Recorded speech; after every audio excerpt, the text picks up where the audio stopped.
You found Joey. DJ, what are you doing here? Getting busted. What are you doing here? I was so impressed with your honesty. Or the tropical storm Harvey and all the damage that it's done and the recovery efforts all across the Gulf Coast and, of course, into Houston and now into Beaumont area.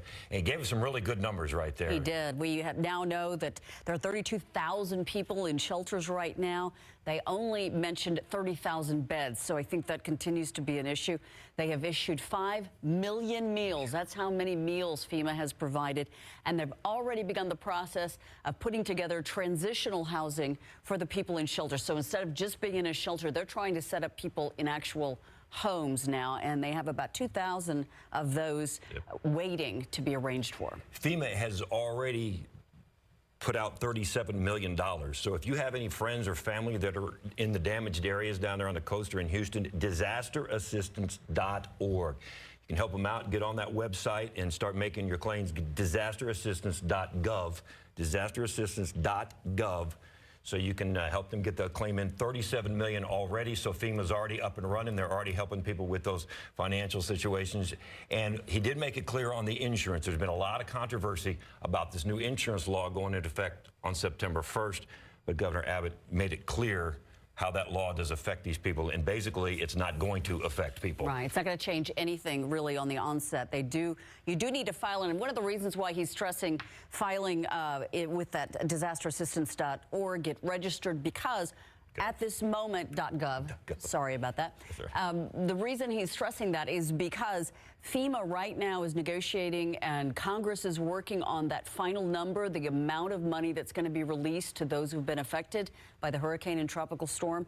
And they are estimating right now that the outlay of FEMA monies will be larger than Katrina and Sandy. And that is a significant amount. He was thinking that Sandy was about $125 billion, and this will shadow that. Just because how big of the area this storm has covered. Once again, does not affect policyholders from filing or getting paid. Just remember that. And we have another update that had something else that's been affected by this storm. We've learned that the Cowboys and Texans preseason game coming up tomorrow night has been completely canceled.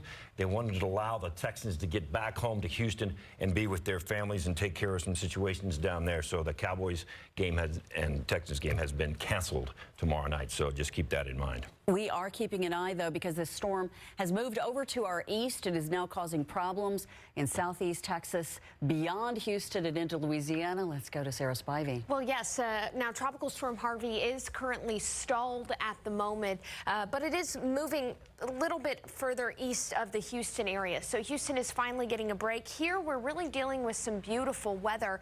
But out in East Texas, our very own meteorologist, Kaiti Blake, is out there, and she has been looking at some kind of flooding that's happening still. People I hear trying to go off to the east, but unfortunately not able to because of the roads. Kaiti, what are you seeing? Hi, Sarah. Good afternoon, everyone. We are just to the east of downtown Houston, near the city of Channelview. I'm standing on Interstate 10 at Cadar Ln to be specific, and I'm just going to step aside so you can take in this view. Interstate 10 here is closed because of all this water that stretches down past that other overpass, and as the interstate heads up a little bit, the water recedes, but further down, checking drivetexas.org, I do know that it is closed due to flooding the rest of the way down to Beaumont, Texas. So we have a lot of traffic that is running into this closed part of I-10, coming up on the feeder road and then turning around to head back the other direction because they just can't get through. Now, this water, it looks like it has gone down over the past couple of hours. Earlier this morning, we couldn't even get to this point on I-10, and you can kind of see the watermark up closer back to our storm chaser. So it's starting to recede a little bit, but not nearly quickly enough.